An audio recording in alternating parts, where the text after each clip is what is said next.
Como Facultad de Ciencias Jurídicas y Sociales de la Universidad SEC, hemos iniciado un ciclo de conversaciones a las que hemos llamado Diálogos Democráticos, Desafíos para un Chile en Cambio. Queremos sumarnos hacia el esfuerzo que todo el país está realizando por visualizar la manera en la que superaremos las dificultades que hemos enfrentado durante los últimos meses. Primero, a propósito del estallido social iniciado el 18 de octubre de 2019, y luego a propósito de los efectos de la pandemia provocada por el COVID-19. Esta primera charla, esta primera conversación, cuenta con la participación de dos panelistas de primera línea. Gloria de la Fuente, cientista política, doctora en Ciencias Sociales, presidenta de la Fundación Chile 21 e integrante del Consejo directivo del Consejo para la Transparencia. Y por otro lado, Gonzalo Cordero, abogado, consultor político y en comunicaciones en Chile y en muchos países de la región, ex miembro del Consejo Nacional de Televisión y hoy día director de Televisión Nacional, además de consultor de empresas. Es precisamente con él con quien comenzamos, preguntándole durante ese diálogo cuál era la evaluación que él realizaba de la capacidad crítica, de la fortaleza institucional y política que el país tiene para enfrentar esta doble coyuntura del estallido social y la pandemia. ¿Cuál es la capacidad que tenemos para iniciar la salida de este laberinto? Ese cuestionamiento a la representación viene, a mi juicio, dado fundamentalmente por el cambio que se ha producido en el mundo como consecuencia de la incorporación de Internet como tecnología y de la globalización como resultado de varios factores, pero el que vivamos en un mundo global en términos de la globalidad del mercado, en términos de la globalidad cultural, en términos de, por lo tanto, la globalidad de la información y de las comunicaciones también, son distintos elementos que se han venido a sumar a que aquello que las sociedades entendían, las sociedades democráticas entendían como fuente de legitimidad en el ejercicio del poder, vale decir, yo voto como ciudadano, elijo a ciertas personas y delego en esas personas la responsabilidad de gobernar la sociedad y por lo tanto reconozco que las decisiones que esas personas toman gozan de legitimidad, es algo que hoy día está cuestionado y amenazado seriamente. Y creo que las instituciones que nosotros tenemos, que el Occidente, la democracia liberal representativa, las instituciones que se ha dado, no están siendo capaces de enfrentar los desafíos que este nuevo mundo nos está planteando en esta dimensión, en la dimensión del ejercicio del poder. Y por eso, cuando yo aterrizo esto a Chile, es que yo tengo un diagnóstico muy crítico de lo que significa el proceso constituyente. Porque creo que el proceso constituyente se está enfocando a responder preguntas que en lo fundamental son de otro tiempo. Y creo también que se ha generado una dinámica política que ha estimulado el populismo, porque ha estimulado la emocionalidad en los debates y ha mermado la incidencia de la racionalidad en los debates. Y el populismo tiene distintas expresiones, y a mí me preocupa tanto el populismo que conduce a la destrucción de las libertades del chavismo, como me preocupa el populismo de Trump, como me preocupa el populismo también, en cierto sentido, de Bolsonaro. Yo puedo decir y reivindicar con mucha satisfacción que es público que desde el minuto uno, es público porque lo dije en medios de comunicación, desde el minuto uno cuando Bolsonaro era candidato y en ese momento la presidenta del partido al que yo milito y por la que tengo gran afecto personal, lo fue a ver, yo dije, a mí no me gusta Bolsonaro. ¿Ah? Creo que, y con esto termino, para no monopolizar la palabra, termino el enfoque de tu pregunta, creo que en la medida que se junta esta pérdida de legitimidad de la representación, con el aumento de la emocionalidad del debate, se deterioran los liderazgos políticos y entramos en un círculo vicioso. Y eso en Chile lo estamos viendo, a mi juicio, con mucha fuerza, con mucha intensidad.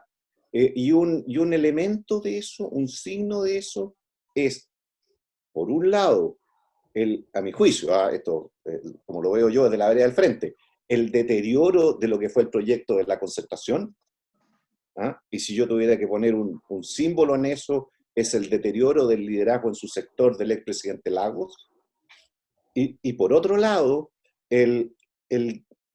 también el efecto que esto ha producido en la derecha, una derecha más desperfilada en su proyecto, una derecha con liderazgos más alcaldicios que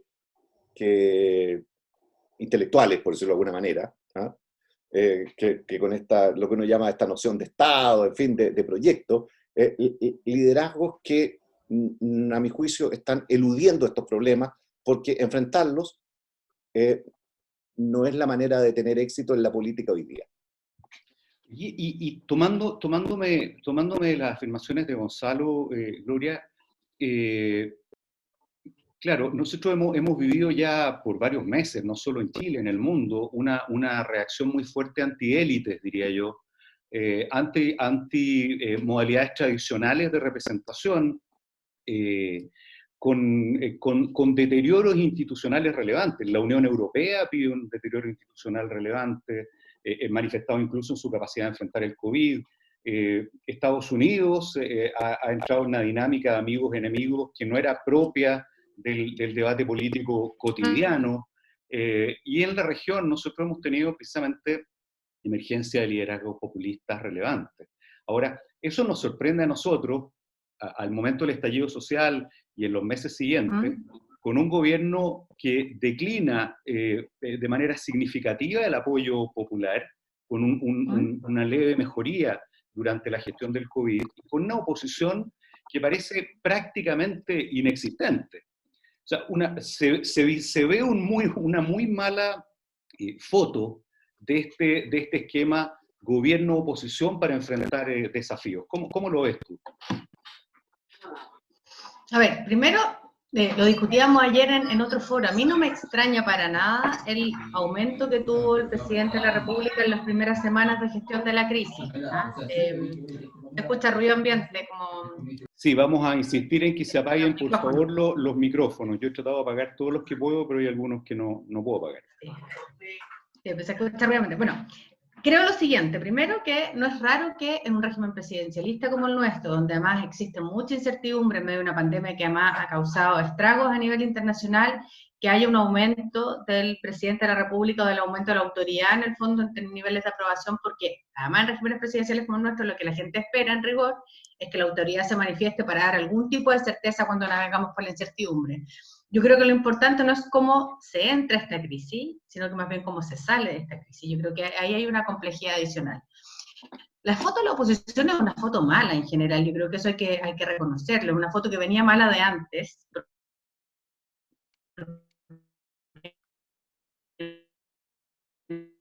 En el fondo, le hizo un primero no se anticipó ni siquiera para los movimientos más nuevos de estallido social y de estallido, porque en rigor es eso, ¿no? Y no ha habido posibilidad hasta ahora, digo, insisto, en los movimientos incluso más nuevos de poder de alguna manera capitalizar o poder interpretar de mejor manera aquello que está ahí, aunque los temas que se plantean desde la oposición hace mucho tiempo son temas que también están planteados de manera bien importante por distintos sectores de la oposición, o sea, de la sociedad y de la oposición. No había la posibilidad de generar conexión, y yo creo que eso es parte importante de la desconexión del mundo político con la sociedad en general, ¿no? Estas discusiones que presenciamos un par de días atrás a propósito de la dieta parlamentaria, después estas donaciones, que en realidad era bien absurda la discusión si eran donaciones o no. El punto es que a veces el mundo político tiende a entramparse en discusiones que pareciera que no conectan con la necesidad que tienen las personas de ingresos básicos para poder alimentar a su familia, más aún en un contexto en el que donde probablemente la empleo, y eso sí son debates sustantivos. La precariedad del empleo en Chile nos lleva a una situación bien compleja, sobre todo para sectores vulnerables, para poder enfrentar la crisis que tenemos a puertas en términos económicos, ¿no? Y uno esperaría que el debate no sea, o que una parlamentaria no diga en rigor, no, mire, no queremos que la gente dependa del Estado, en el fondo, entonces los 65.000 pesos no son suficientes, chuta, y otros economistas dicen, miren, en realidad no estamos en el límite, 65.000 pesos, la verdad, está muy por debajo de la necesidad o la posibilidad de cubrir las demandas de las personas. Entonces, estamos en una situación compleja. Yo creo que esto, y espero que así sea, renovación de liderazgos importante, renovación de ideas.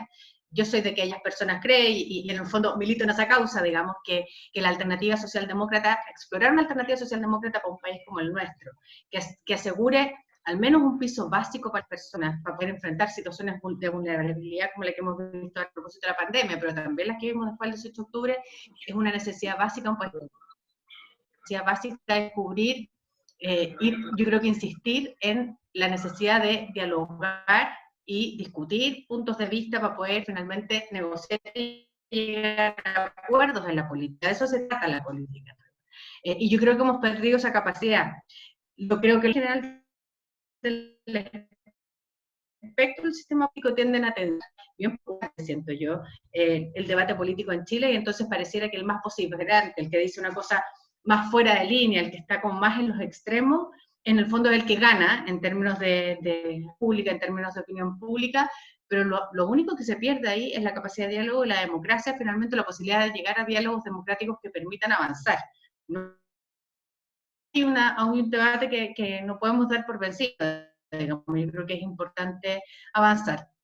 Creo que nos tenemos que acostumbrar también al mapa respecto a la foto de las oposiciones, de la oposición, que no es una oposición, son varias oposiciones. Yo creo que no vamos a volver a reconocer en harto tiempo en Chile más solo una oposición, pero esas oposiciones en el fondo tienen que tener también claridad en qué es lo que representan, o cuáles son los límites de esa diversidad que representan, cómo se resuelven los conflictos en el fondo que existen al interior de esas coaliciones.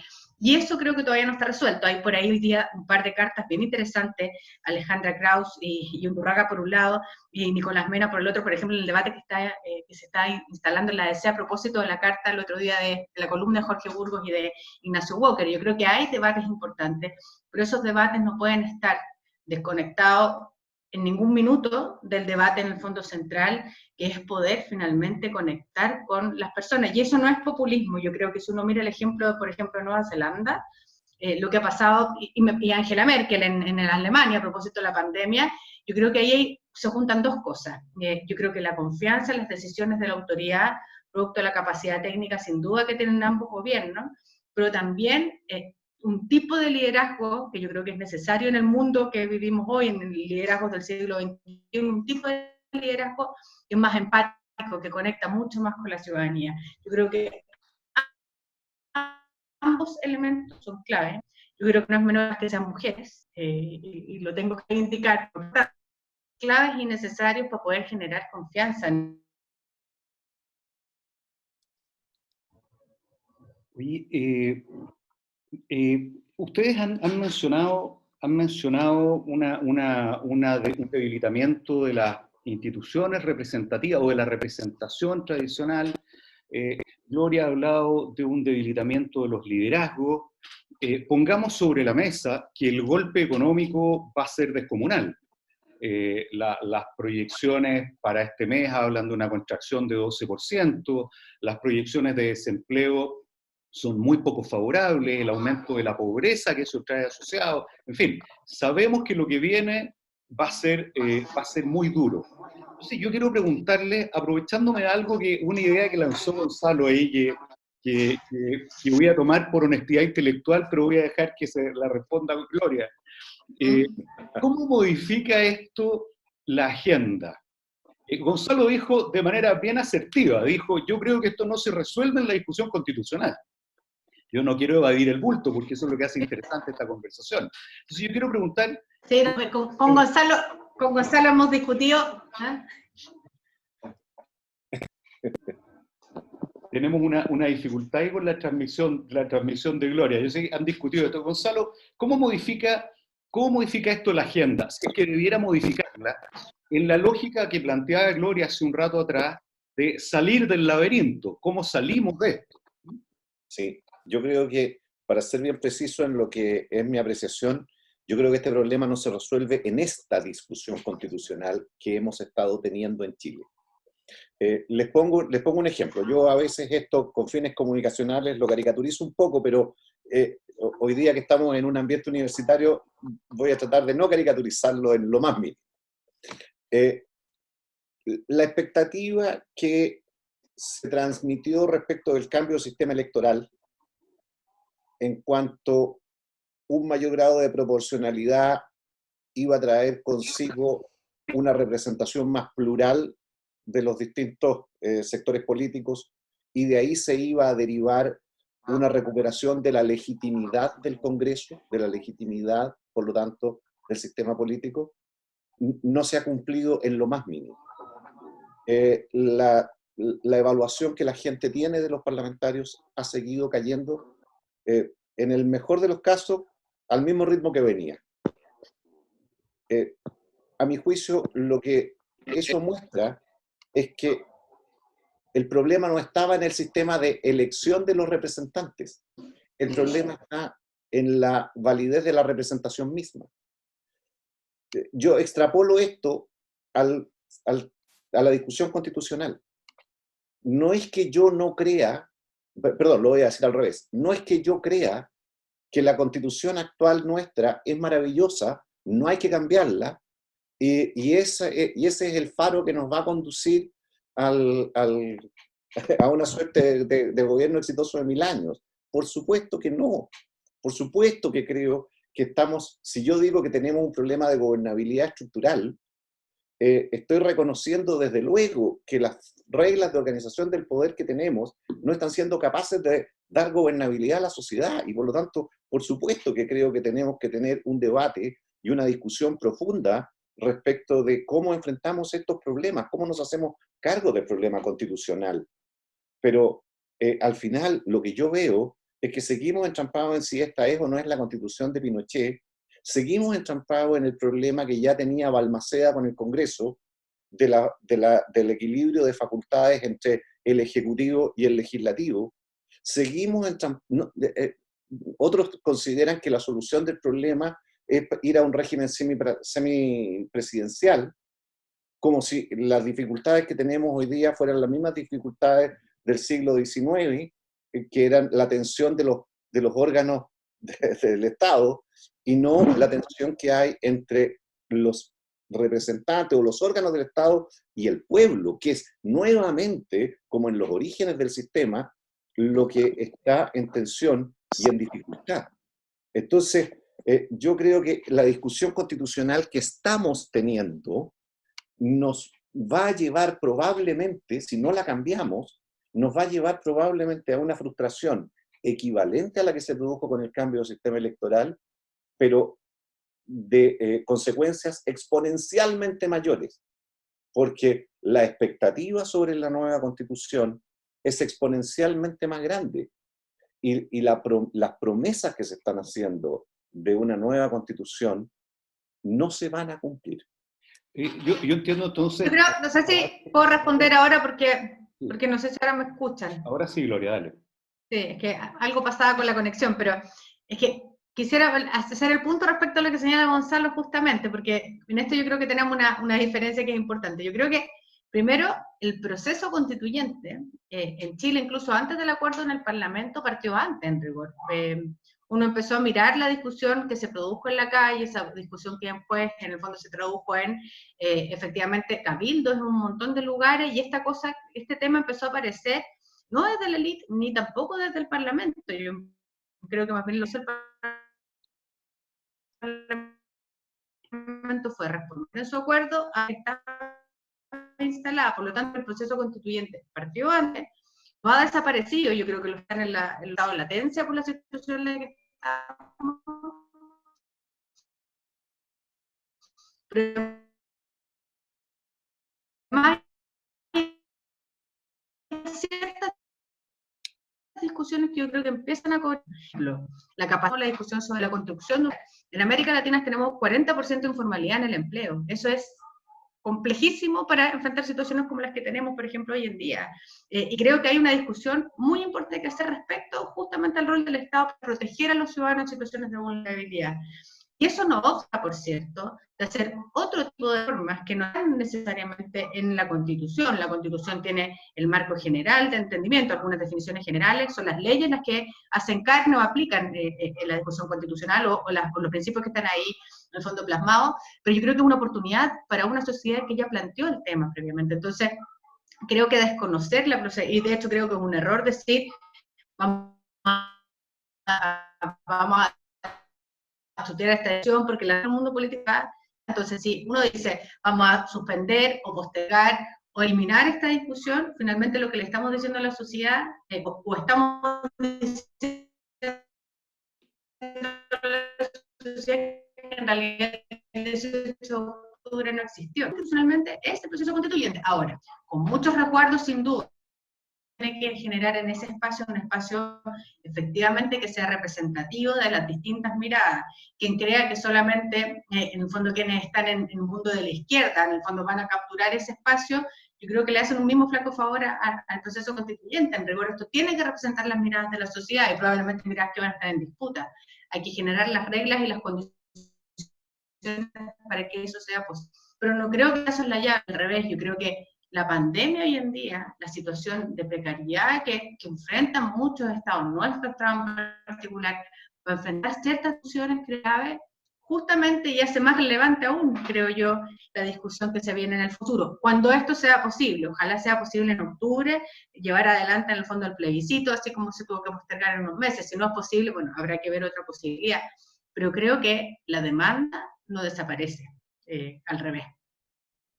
Altera lo que estamos viviendo y precisamente el debate constitucional, otros elementos de la ruta. El expresidente del Senado, Jaime Quintana, decía en el Mercurio, si no me equivoco, el fin de semana pasado, que él era partidario de postergar la elección de gobernadores regionales. Entonces, nosotros tenemos una ruta hoy día que pasa por un plebiscito constitucional para abrir o no la discusión constituyente propiamente tal, que pasa por la elección de gobernadores regionales.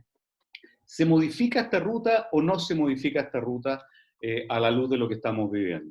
Gonzalo. Yo creo que es razonable pensar que, lo voy a decir de una manera aún más cauta, yo creo que es razonable estar abierto a que mentalmente, estar abierto a que se modifique. Porque si yo tuviera que contestar eso a la luz de la situación de hoy día, yo diría, si esto es lo peor que estamos pasando y en 2 meses más vamos a estar con un país bastante normalizado, entonces la respuesta probablemente sería, no se justifica. Pero si lo peor aún no ha llegado, y lo peor en términos de pandemia se produce en 2 meses más, y lo peor en términos económicos se produce en 6 meses más, entonces probablemente sí se va a justificar. Entonces, creo que la respuesta con mucha certeza hoy día no es prudente. Ahora, lo que sí tengo claro, porque lo enseña la historia, es que cuando se producen situaciones graves, tanto de pandemias en la historia de la humanidad, como situaciones económicas también muy críticas, es razonable suponer que la libertad se pone bajo amenaza. Y se pone bajo amenaza la libertad en 2 dimensiones. La libertad política, porque las consecuencias de las pandemias, las consecuencias de las necesidades apremiantes de mucha gente, suele canalizarse bajo la demanda de una autoridad que tenga el poder para resolver los problemas. Y eso, en una situación crítica económica, tiene expresión, obviamente económica, pero también expresión en el orden público, en la seguridad de las personas, en la seguridad jurídica de las personas y física. Y por otro lado, la libertad económica también sufre.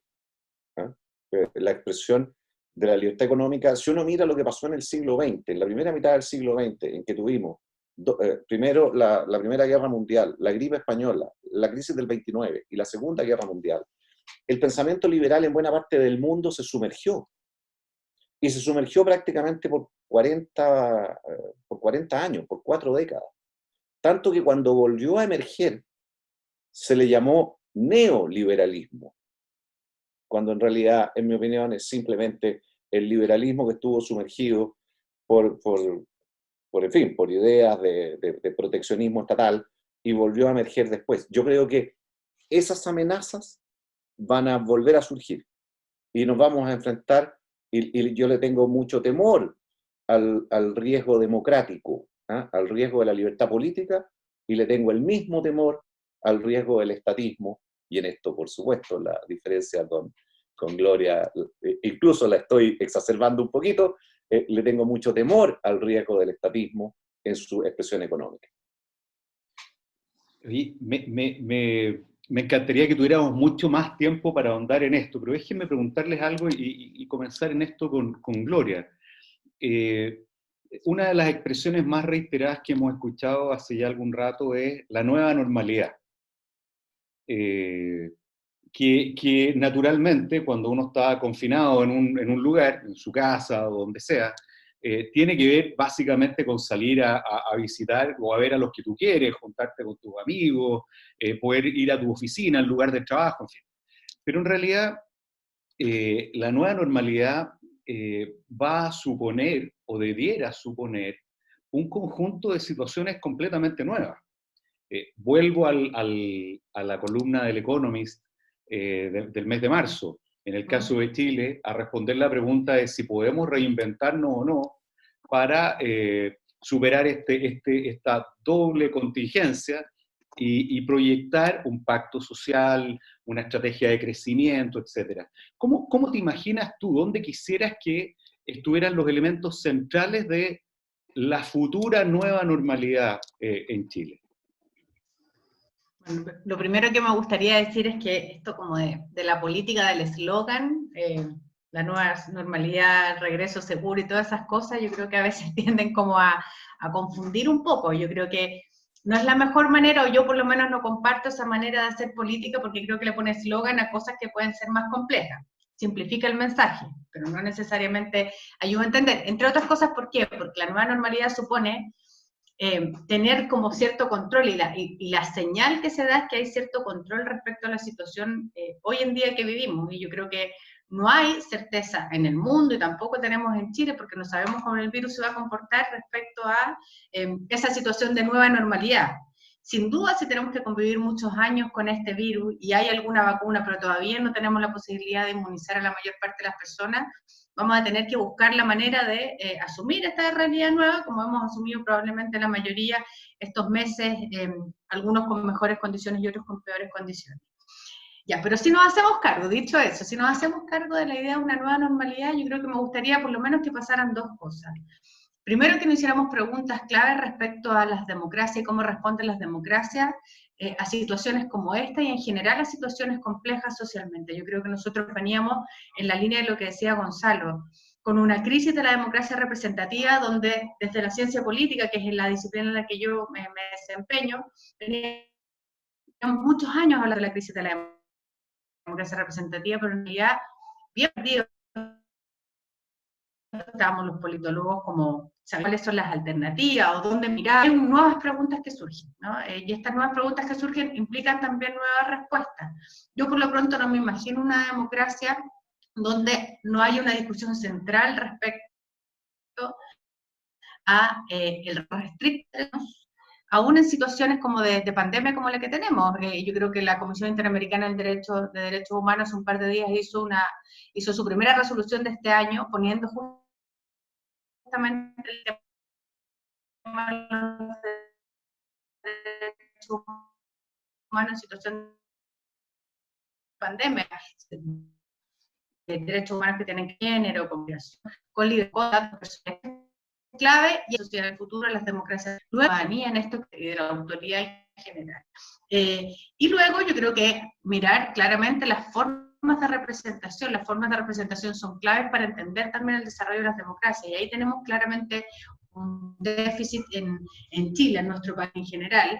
Y por eso insisto, me parece que el proceso constituyente en ese sentido puede ser una tremenda oportunidad para repensar esas cosas. Y por último, diría, el rol del Estado es clave. No da lo mismo que gobierne, pero tampoco da lo mismo el tipo de Estado que tendemos para poder defender derechos fundamentales de las personas y poder además atender una situación compleja como la que tenemos por delante, como la que tenemos en el presente, pero sobre todo la que tendremos probablemente en el futuro. Y yo creo que esos son debates que tenemos que tener para poder volver a pensar la democracia que queremos construir, que es probablemente una democracia que ha ido avanzando, que dentro del contexto latinoamericano hasta hace poco tiempo atrás era una democracia modelo, pero claramente en ella subyacían un montón de problemas y yo creo que tenemos que enfrentar tarde o temprano. Gracias, Gloria. Gonzalo, hablemos entonces del futuro post-COVID, para alejarnos de la nueva normalidad.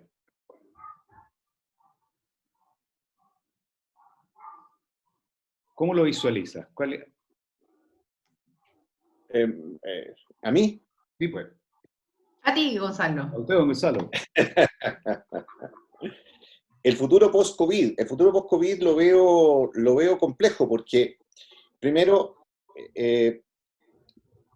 me parece casi inevitable que se produzca un efecto muy negativo a lo que yo llamaría el orden mundial.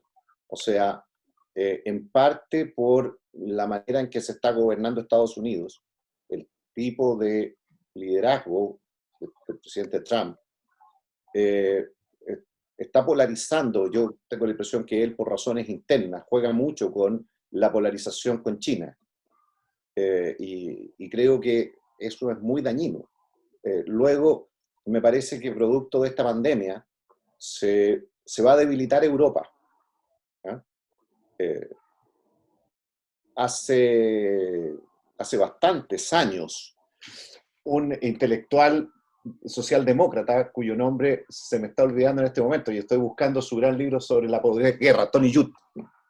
Tony Judt escribió, estoy mirando aquí, Tony Judt escribió dictó unas conferencias que se reunieron, después son 3 conferencias que se reunieron en un pequeño librito que se llama, si mi memoria no me traiciona, Algo va mal. Y esto por ahí, por inicios de los 80, fines de los 70, él en un razonamiento muy lúcido anticipaba su pesimismo sobre el futuro de Europa. Entonces, creo que estos factores necesariamente van a incidir en lo que nos va a pasar a nosotros post-COVID. Después, es evidente que las sociedades se vuelven más difíciles de gobernar en la medida que van abandonando la pobreza y que empiezan a estar integradas por una gran estructura de clase media. La clase media es mucho más difícil de gobernar, por varias razones que son bastante lógicas, digamos. Y como nosotros estamos en un periodo de transición en el cual tenemos una parte fundamental de nuestra estructura socioeconómica, que es una clase media que vive en la frontera con la pobreza, el COVID lo que probablemente va a generar es que un número significativo de personas sufran una regresión hacia necesidades que ya parecía que tenían superadas. Y eso va a provocar frustraciones muy complejas. Y aquí hago una referencia al tema de lo que es la gestión de gobierno propiamente tal. Se critica mucho al gobierno del presidente Piñera, como se le criticó después del 18 de octubre, siempre bajo la lógica de que lo que está dando es insuficiente. Pero pensemos un momento, yo esto se lo escuché a él mismo el otro día. Él decía, después de lo del 18 de octubre, si yo le hubiera hecho caso a las personas que me decían que en la situación en la que estaba el país había que tirar, por decirlo en buen chileno, toda la carne a la parrilla, si yo le hubiera hecho caso a eso, ¿qué estaríamos haciendo hoy día? Bueno, hoy día de nuevo hay gente con el discurso de que tenemos que tirar toda la carne a la parrilla. Y no sabemos cuánto va a durar esto, y sobre todo, una cosa que sí sabemos es que cuando esto pase, se va a necesitar un impulso importante para que la economía despegue lo más pronto posible. Entonces, la crisis económica que viene es evidente y su profundidad va a afectar el sistema político, va a afectar va a plantear un desafío a nuestro sistema político y a nuestra convivencia democrática. Yo espero que tengamos la oportunidad de tener una nueva conversación sobre los contenidos de un pacto social, o más que un pacto social, de un acuerdo amplio, se ha denominado en estos días, entre el gobierno y la oposición para salir de este laberinto. Ahora, yo le pedí a ambos invitados que pudieran compartir con nosotros, y considerando las noticias de que tenemos cuarentena total en los próximos días, puede ser de más utilidad, le pedí a cada uno de ellos que compartieran con nosotros 1 o 2 libros que pudieran recomendarnos para los próximos días. Y les voy a pedir que lo hagan. Gloria, yo sé que me consta que los tienes, por ahí anda la biblioteca de Gonzalo también. Espérate, que no te escucho. Reiniciar audio. Estás sin micrófono, estás sin micrófono. Ahí sí. Ahí sí. Sí. Ahora sí, yo lo había apagado. Lo había apagado porque, como las señales en esta nueva normalidad, tenía mi perro ladrando por acá, entonces la verdad es que no estaba funcionando. Primero, voy a recomendar 2 libros de 2 mujeres, que me parece que plantean en un caso discusiones que van a ser muy relevantes para el futuro. Este es un libro de Mariana Mazzucato, El valor de las cosas, quien protege y quien gana la economía. Este es un libro importante, yo creo, para poder pensar finalmente, y leo algunas de las cosas que están acá, tendemos a perder de vista la auténtica naturaleza del valor y por qué es importante cuestiones que en el pasado estuvieron en el centro del pensamiento económico. Si queremos reemplazar el actual sistema parasitario por otro sostenible que funcione para todos, es urgente y necesario repensar el origen, la riqueza y responder las preguntas claves que Mazzucato en el fondo nos hace en este texto. Creo que es un texto que vale la pena mirar en la lógica también de poder repensar el mundo del futuro. Y además me parece bien destacable que se anuncie. Y la segunda es una feminista comprometida que me encanta, me había leído un par de cosas de ella más en la lógica del ensayo, pero quise comprarme este libro porque también creo que en momentos donde estamos en una circunstancia particular vale la pena mirar otros textos, ¿no? Y no solamente imbuirse en los ensayos y en los libros que tienen que ver con lo que uno hace. Este es un libro de Chimamanda Ngozi Adichie, una nigeriana residente en Estados Unidos, que tiene un montón de textos, en el fondo, que son ensayos básicamente sobre el feminismo, pero este es un texto que se llama Americana, que es una novela además que se hace cargo de no solamente de los temas que tienen que ver con el género y la subordinación particular, sino que además la historia que viven, particularmente mujeres migrantes en Estados Unidos, y la situación finalmente que enfrentan a partir de la sociedad, los prejuicios, etc. ¿no? Y me parece que este es un súper buen texto también. Creo que, a propósito de lo que discutíamos, me atrevería a recomendar un tercer texto, que es Cómo mueren las democracias, que es un texto ya a esta altura, que ya salió hace un buen rato atrás, que está en todas las librerías, que probablemente conocen, pero que nuevamente plantea preguntas relevantes. Alguien te decía algo por ahí. Al micrófono. Pero creo que es importante en el fondo también volver a hacerse preguntas, como hemos discutido en este foro, sobre las democracias y el futuro. Muchas gracias, Gloria. Don Gonzalo. A ver, yo voy a recomendar, sin ánimo de ser machista, voy a recomendar 2 libros de hombres. Voy a recomendar además 2 libros de 2 personas que son de un pensamiento político distinto al mío, son personas más bien de corte socialdemócrata, pero yo creo que es muy importante que uno lea gente de pensamiento distinto a uno, y particularmente cuando esas personas son sensatas y dicen cosas razonables, porque ayudan a transitar hacia puntos de intersección que son fundamentales en la política.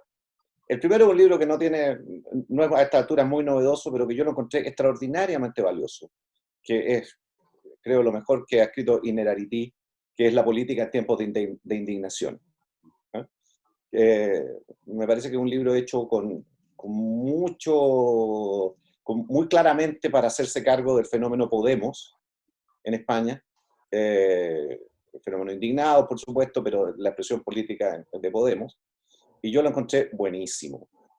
Y un libro que leí hace poco, que también me gustó mucho, que es de un profesor de Harvard, que se llama Yascha Mounk, que se llama El pueblo contra la democracia.